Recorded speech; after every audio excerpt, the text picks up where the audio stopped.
Some crimes are so heartbreaking or shocking that they change laws, change society, or even earn the label Crime of the Century.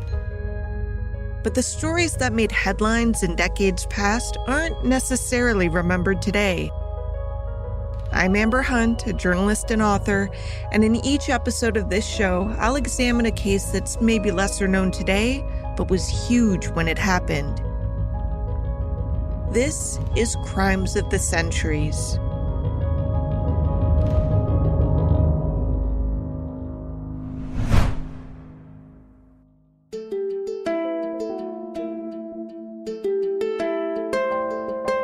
In January of 1964, residents of Woodbine, Georgia, got exciting news. Their small community had welcomed a cutting-edge outfit called Thiokol Chemical Corporation to the neighborhood that promised to bring steady, full-time work to potentially hundreds of people in the region. The plan was to build powerful space shuttle boosters. The day officials flipped the switch to power the plant, Governor Carl Sanders declared it was a, quote, milestone in what I visualize as the beginning of the space age industry in Georgia, end quote. It wouldn't end up being that at all, but it did bring reliable work to women like Hattie Fogel and promised to lift not just her, but her entire family out of poverty. It created a close-knit family of employees who not just worked together and met at the local diner for lunch, but who attended each other's birthday parties and weddings. All of this was enough to make the company beloved in the eyes of most. Until 7 years after the groundbreaking, when a pretty common sight in one of Thiokol's buildings, an open flame, caused an explosion that killed 29 workers, launched 17 years of lawsuits, and played a role in two separate generation-defining tragedies.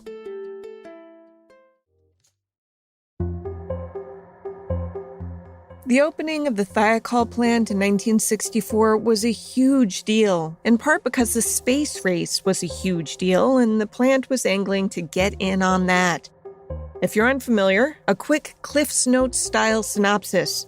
The Russians launched the world's first artificial satellite, Sputnik 1, in October 1957, which freaked out the Eisenhower administration. The thinking was, oh shit, they're ahead of us technologically, and the next thing you know, they're going to be ruling this planet, and maybe even others. Sputnik orbited the Earth and transmitted radio signals for 3 weeks before burning up in the Earth's atmosphere. The next month, the Soviets launched Sputnik 2 with a very unlucky dog aboard, a stray named Laika, who orbited the Earth 3 or 4 times before overheating and dying, the poor thing. The next spring, the Soviets went for round 3, followed the next year by a space probe sent to photograph the dark side of the moon. America created NASA in October of 1958, and a few months later took control of the Jet Propulsion Laboratory operated by the California Institute of Technology, which is only pertinent here because the fuel type embraced early on by NASA informed how all the plants hoping to work with NASA built their facilities. Anyway, America made public its plans to put the first men on the moon, and the race to pull this off was why it was such a big deal when a company like Thiokol set up shop in a new community. But there was even more to be excited about in Woodbine specifically, because at the time, the biggest employer in the area was a paper company, and good jobs were scarce.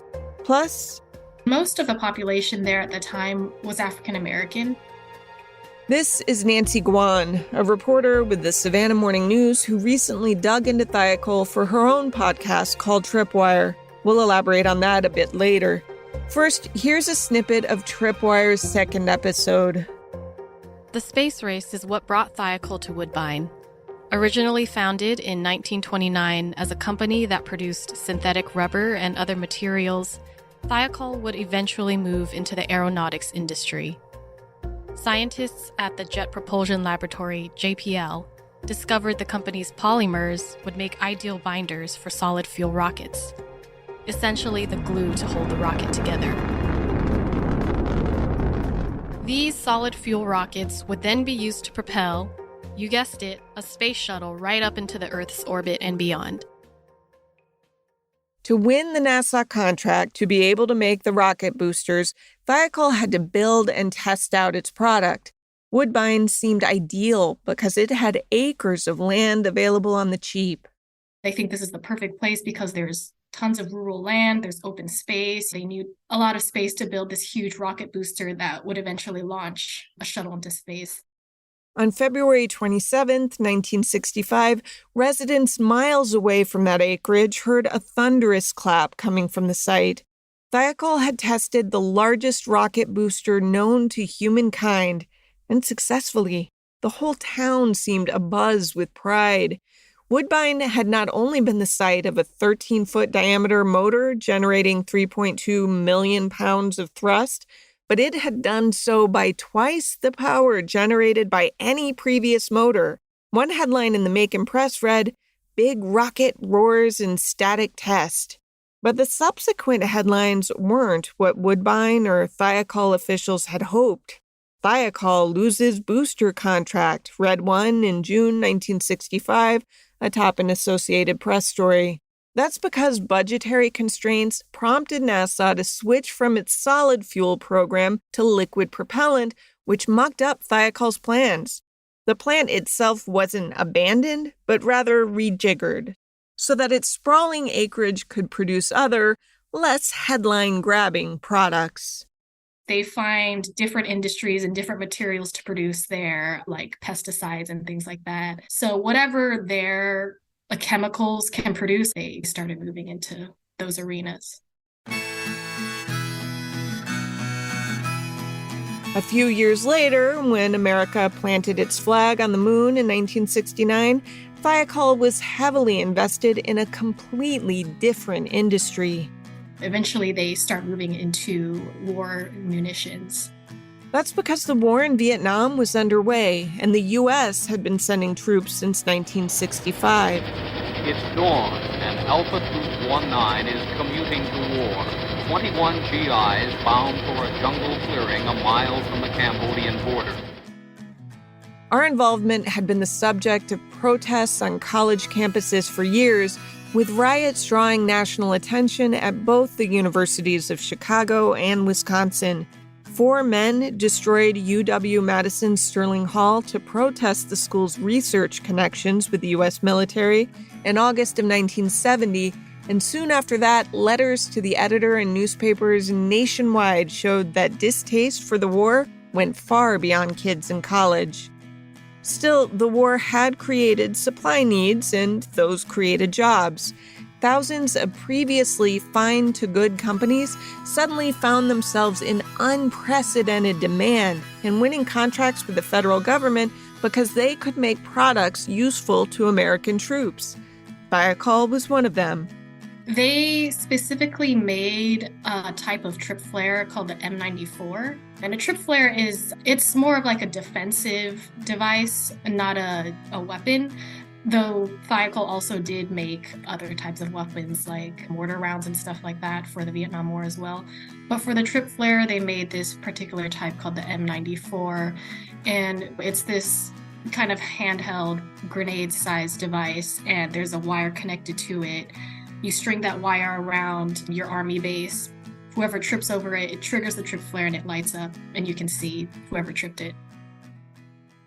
Now, as mentioned, this plant wasn't just some factory building in Woodbine. It was spread over thousands of acres and had about 3 dozen buildings, each of which housed workers making different types of stuff. The building in which these trip flares were made was called Building M132, which was connected by covered rampways to 2 other buildings. The 3 units together created a complex. M132 was erected in 1964, when Thiokol still planned to make rocket boosters. It was about 37 feet wide by 135 feet long. 3 of the 4 outside walls were thick concrete block, while the 4th wall was weaker. If there was a fire, that weaker wall was supposed to give way and serve as gas relief so the interior wouldn't become one big pressure cooker. There were some additions made when Thiokol abandoned the space race for the war, but we don't need to get too into the weeds on that. Long story short, By the early 70s, the manufacture of trip flares mainly took place in this M132 building. This is where they would make ignition and illuminant pellets and load candles for the flares. The main chemicals used in these processes were ground sodium nitrate, magnesium powder, and a binder consolidator. I'm sure there's somebody listening right now who knows precisely what these chemicals are and what they do, and they reflexively have their hands raised so teacher can call on them to explain. But my brain hurts just from learning the pronunciation of this stuff, so I'll keep things simple. Here's part of a trial document Nancy Guan provided me that sums up the most important thing to know about these materials. Quote, "The loose materials burn at a speed measured in milliseconds." End quote.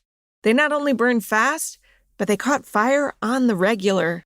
These women, when they're assembling these trip flares, they run into fires like all the time. They're having to put them out frequently because they're working with magnesium and other chemicals. But they thought that was normal.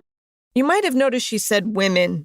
That's because Thiokol had advertised for mostly women workers, supposedly because we women have daintier fingers better suited to maneuver the intricate pieces required to build these tripwires.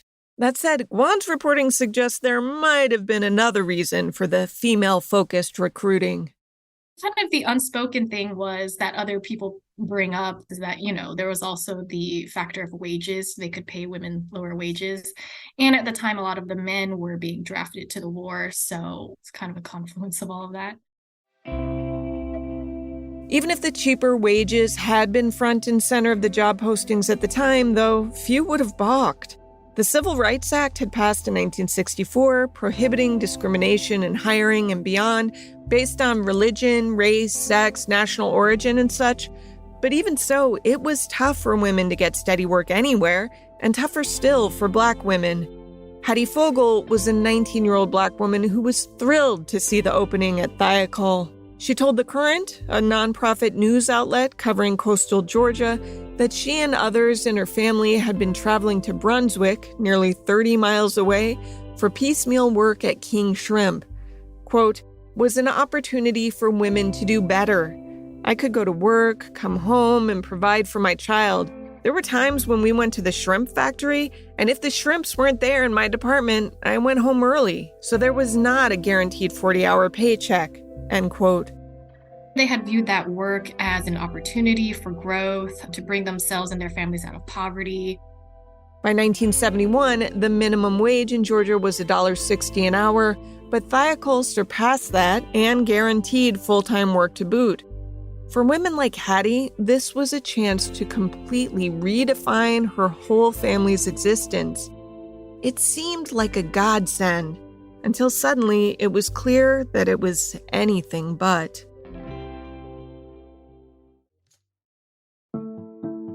The workers at Thiokol were a generally happy bunch. It was such a close-knit family, and you knew a lot of them. That was Elvenia Smith-Banks, a former plant worker, talking to WJXT Channel 4. By calling workers a close-knit family, she doesn't just mean company picnics and outings, though there was plenty of that for sure, as well as gathering at the nearby diner, the Crooked River Inn, for lunch together.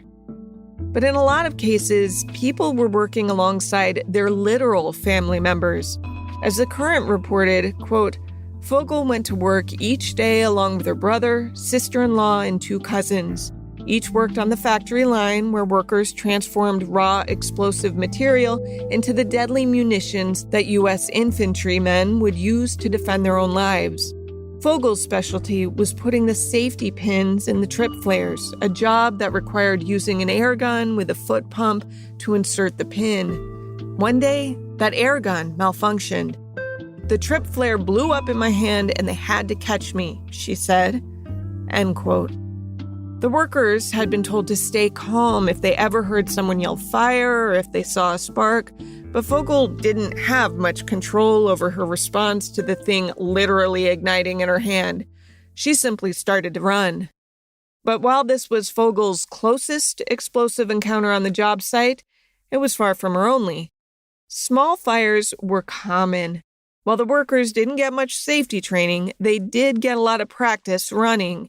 It was that cycle that Guan described earlier. The women would run out, some men with extinguishers would run in, and the line workers would wait just outside the building until they were waved back in with a promise that all again was safe. It seemed an understandable cycle to the workers because they knew they were handling flammable materials. At least that's what they had been told, but that wasn't quite right. It turns out the federal government learned that the materials these women were handling were far more volatile than they knew. They find out they need to reclassify this trip flare material as a C7 explosive, whereas before they had classified it as a C2 flammable. The official notice kind of gets lost in all of this government bureaucracy.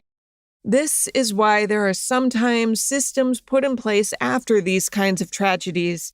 If you're in a job that requires you to do X, Y, and Z regarding something related to worker safety, and you're like, oh man, this is stupid and a waste of time, try to remember that whatever is being asked of you likely was enacted because someone didn't do it that way once upon a time, and people ended up hurt. Or worse.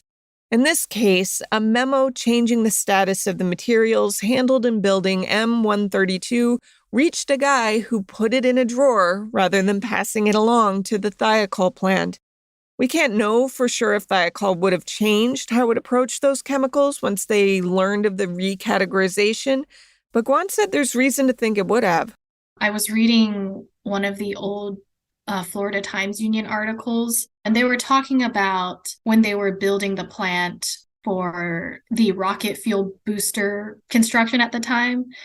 And that stuff was highly explosive. And they had described having these kind of exit holes in the building where workers can just like go down and exit really quickly away from the building. In other words, they definitely would have handled and stored these materials differently. I think there would have been, differences in the emergency system, maybe in the building. Instead, everything was the same as it had always been on the morning of February 3rd, 1971. Workers arrived for the shift with no idea how dangerous these chemicals were because the company didn't tell them. Emma Gibbs was one of those workers. She'd been hired in October of 1969, so about 16 months earlier. She'd worked in building M132 up until about the week prior. I was transferred to a bunker. It was about 2 blocks down from 132. That's Gibbs speaking to a reporter with The Current a few years ago. She explained that things seemed normal in her building on February 3rd, until, all of a sudden, the lights went out, and some of the women were sitting on those little round stools, and we had a boom, and knocked some of them off the stool. Gibbs had seen enough close calls while working in M132 that she instinctively knew that that's from where the giant boom had come. What had happened inside that building had started off like so many minor panics before. Workers spotted a small flame, the women hustled outside while a few men rushed by with extinguishers. No one was worried, not at first. That's why the women didn't bother to take shelter outside the building, which soon violently exploded. When the fire hit the explosive materials inside, it turned the building into an outright bomb, resulting in a blast that caused many of the women to be torn apart while standing casually outside waiting for the all clear. Meanwhile, workers in the remaining buildings had no idea anything was amiss until the blast shook the earth beneath them. The explosion shot chunks of M132 nearly a mile away. It also leveled a separate building about 50 feet from M132 and damaged 9 others. Woods surrounding the area were leveled, and one worker described the roadbed as a sea of hot, bubbly tar. That worker, Lydia Cobbs, who'd been severely burned and stabbed by a flying piece of metal, also saw parts of her co-workers' bodies hanging in trees hundreds of feet away. One was blown with such force into a metal fence that he melted into it. And I ran to the door and I looked down there, and all you could see is smoke and boom, boom, boom. Like a lot of the women working around her, Gibbs had family members back in M132, but she knew it wasn't safe to try to help them. Not yet, anyway. Others reacted differently. They was going to go down there because they had relatives down there. And I'm fighting with them, trying to keep them from going down there. After a few minutes of shell shock, trucks, cars, and rescue vehicles began rushing to the scene to help the injured. Gibbs spotted a supervisor with victims in his car who told her that he was headed to the emergency room, so Gibbs went with him. She saw one woman sitting, her face blank with shock, one of her arms blown clean off. She went back and forth from the plant to the hospital, at turns trying to help transport the injured, while also searching for her sister, niece, and cousins. And I walked up on the back porch, and the first lady I saw was Annie Mae James. That's Annie Mae James. She was already dead. They had them laying out, and they hadn't covered her all the way up. They were laid out on that back porch. The Associated Press reported, quote, a makeshift morgue was set up in the lunchroom of the women employees' locker building. The tables were moved out in a drizzling rain, and 16 bodies in blood-soaked wrappings were laid side by side in the lunchroom, end quote. Back at the hospital, Gibbs spotted her sister and niece being treated in an examining room. After checking on them for a bit, she drove to the house of coworker Cheryl Sullivan's mother. And she kept asking me, where was Cheryl? I said, I don't know, I hadn't seen her.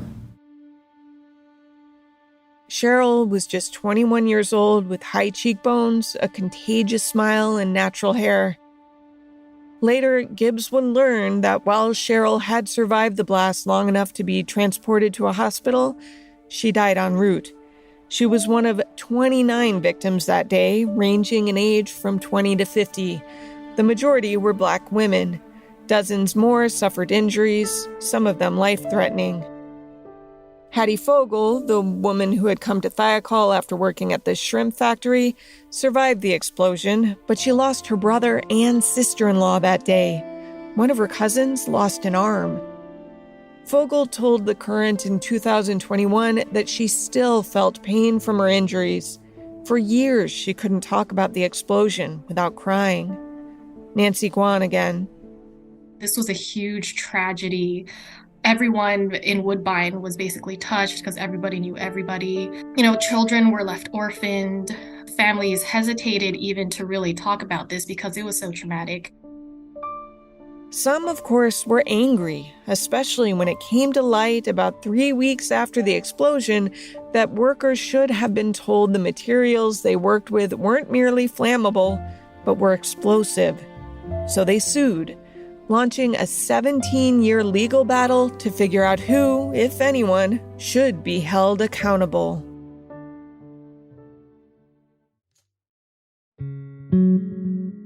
The news coverage of the Thiokol explosion was devastating. Here's how a UPI Wire story began 2 days after the blast. Quote, it was quiet in the Crooked River Inn. The jukebox stood mute against the wall. A pool table was idle in the middle of the room. Only the soft crying of a grief-stricken mother broke the silence. Oh my God, what am I going to do? Sobbed Mrs. Charles Modak. He was all I had. End quote. I think the story got a detail wrong because I found that Charles worked with his wife, not his mother, at the plant. Dorothy Modak was 28 years old to her husband's 30, and his death left her to raise 2 young children alone. In a tribute to her late husband, written years later, Dorothy recalled that they had left Thiokol a few months earlier when Charles got a job with a railroad. He was content, she said, but Thiokol wanted him back enough to offer him a higher salary and a new position. He wasn't supposed to go to work on February 3rd because the day before he had gotten 2 teeth extracted and he hadn't slept well. He should have called in sick. Dorothy wrote, quote, but there he was, bright and early, getting dressed. He said he would go in and check on things and come home early, end quote. The two went to work together, and a little after 10:30 a.m., Charles found Dorothy to say he felt bad and was headed home right after he checked one more thing. He gave his wife a kiss on the cheek then went to help evacuate Building M132 before the explosion, but after the workers started filing outside because they'd spotted a flame. Dorothy was hurt in the blast. As a coworker helped her crawl into a car to head to a hospital, she spotted a pair of shoes underneath a bus that had been lifted and dropped by the explosion. She recognized the shoes as her husband's. The two were taken to the same hospital where Charles died that night. Some people asked for compensation to help pay their medical bills and help find them new work. Many said returning to a plant where they'd watch coworkers, friends, and even family blown apart was not in the cards for them. Those who asked for money were generally not treated kindly. That's what prompted the first lawsuit. It was very, very contentious. The victims, they were threatened. Some of them didn't, sign on to the lawsuit because they were fearful for their lives. The case dragged on year after year. Georgia workers' compensation laws limited Thiokol's exposure to $17,000 for each person killed and less for those who were injured but survived. Thiokol said it wasn't criminally liable because the company had been just as in the dark about the reclassification of the materials from flammable to explosive as the workers had been. It was the government's fault, they said. The government, meanwhile, is notoriously reticent to accept blame in these types of situations. It wasn't until a seemingly unrelated incident I remember all too vividly in 1986 that things started falling into place. So the 25th Space Shuttle mission is now on the way after more delays than NASA cares to count. This morning, it looked as though they were not going to be able to get off. 1 minute, 15 seconds. Velocity 2,900 feet per second. Altitude 9 nautical miles. Downrange distance 7 nautical miles.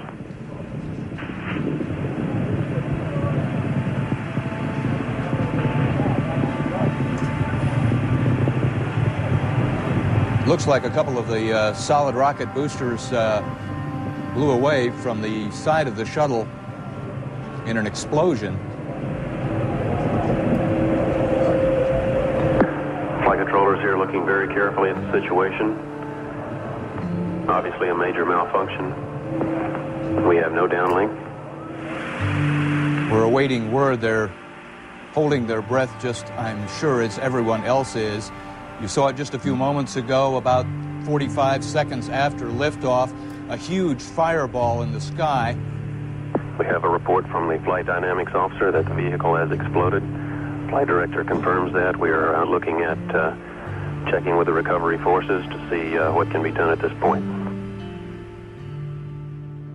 I remember the Challenger shuttle explosion because it happened while I was in school. My teachers, like a lot of teachers nationwide, had rolled in a TV for us all to watch the launch live because on board was Krista McAuliffe, the first teacher set to go into space. I remember being confused when it exploded, not fully grasping what had happened until long after Mrs. Mann had soberly rolled the cart back out into the hallway. It wasn't until the Challenger explosion that Thiokol was also a part of, where that kind of gave traction to the victims of Thiokol as well to get more compensation. See, after the Woodbine explosion with the lawsuit in limbo, Thiokol had shifted back some of its work to NASA-related stuff. It had also been acquired by the Morton Salt Company and changed its name to Morton Thiokol, but it was basically the same company overall. Anyhow, this new iteration of Thiokol had built the Challenger rocket booster, and in fact, a few of the company's engineers had initiated a conference call the night before the launch to say, hey, it's going to hit sub-zero temperatures tonight. We shouldn't launch this thing in the morning because we've never tested it in such cold conditions. Those naysayers were overruled. The impact of the Challenger disaster went far beyond the traumatization of hordes of school-aged children, as explained by a video posted by 20th Century Time Machine. The accident of the Space Shuttle Challenger on January 28th evoked a wave of concern over the future of the U.S. space program. President Reagan demanded an investigation and named an independent commission. The mandate of the commission was to review all the evidence and other aspects of the accident and to develop recommendations for corrective action. 5 months later, the panel issued its report documenting its findings. Sure enough, an analysis of the Challenger disaster pointed to a sealant failure in the rocket booster, which was exactly what the Thiokol naysayers had been worried about. But note the time element there. The bulk of the Challenger investigation took 5 months. On March 8, 1988, the Washington Post reported the details of a settlement that had already been reached with families of 4 of the 7 Challenger astronauts in December of 1986, so within a year of the explosion. Thiokol paid 60% of a $7.7 million settlement in that deal, while the U.S. government paid the remaining 40%. If you're curious, the remaining 3 families didn't join that initial settlement, and 1 widow filed a suit, but ultimately everyone accepted settlements. The disparity between the swiftness of that case and the feet dragging in the Woodbine plant explosion was not lost on families of the 1971 disaster. The summer after the Challenger disaster, the New York Times wrote a story comparing it with the Woodbine explosion that began, quote, "The disintegration of the Space Shuttle Challenger last January 28th was not the first catastrophic accident for Morton Thiokol, Inc. On a cold, damp morning 15 years earlier, another disaster, this one called by negligence on the part of both Thiokol and the United States government, left 29 people dead and more than 50 injured in this isolated corner of southeastern Georgia," end quote. The story showed that while there were a lot of overlapping elements between the disasters, the differences in the aftermath of each were impossible to ignore. On one hand, you had a high-profile, televised explosion that killed 6 NASA astronauts and 1 trained civilian, whose families were quickly taken care of by way of multi-million-dollar settlements. On the other hand, you had dozens of essentially untrained workers who'd survived the Woodbine explosion, plus the families of 29 casualties, all of whom were lucky if they'd been granted maybe the equivalent of a few years' salary. After they had awarded the damages in the Challenger case, that had given the Woodbine victim lawyers leverage to ask for more for their victims, for their clients. In the end, the government in Thiokol paid out roughly $20 million to survivors. About 1/4 of that figure went to lawyers. And that's kind of when the legal battle officially ended. The story wasn't quite over, though. The daughter of one of the survivors of the explosion, she comes back home after leaving home to work for the federal government, actually. And she finds out that not many people know about this tragedy. Her nieces, they're watching the TV and they're like, what's a Thiokol? And then she realizes, wow, you guys don't know this history. You guys don't even know that your relatives were part of this really, really tragic explosion. So that kind of jumpstarts her journey in commemorating this event. And she even finds out, the local historical archives in their 500-page history of the county, there's 2 lines dedicated to that explosion. Janie Everett had been in school when she noticed her classroom shaking at Camden County High School a few miles from the plant. School officials soon announced that the Thiokol plant, where Janie's mother worked, had exploded. Students were sent home early to make sense of what had happened and to help family and friends if they could. Janie's mother survived her injuries that day and even returned to work in the aftermath because she considered it her patriotic duty to help the war effort. In more recent years, Janie set out to establish a memorial and museum, which she did. She really views this as important to memorialize, and that's kind of the ongoing journey that she's doing, and we're also a part of now. She wants to get the Congressional Gold Medal for the victims. Janie worked with Nancy Guan and others at the Savannah Morning News, a Gannett publication, to create the podcast Tripwire. It's one of the ways the story of the disaster lives on. Another way is through fancy-sounding mass tort litigation revisions that were enacted in its aftermath to allow many people with similar injuries from the same source to collectively bring their personal injury case against the same defendant, while also preserving each plaintiff's unique case and distinct damages. Yes, it's that complicated. This is why I never went to law school.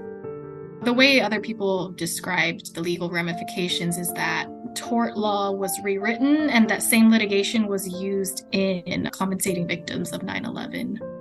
The disaster also helped shape OSHA, or the Occupational Safety and Health Act, which had been signed in late 1970 by President Richard Nixon, but wasn't enacted until spring of 71, with tweaks that had been added because of the Thiokol explosion.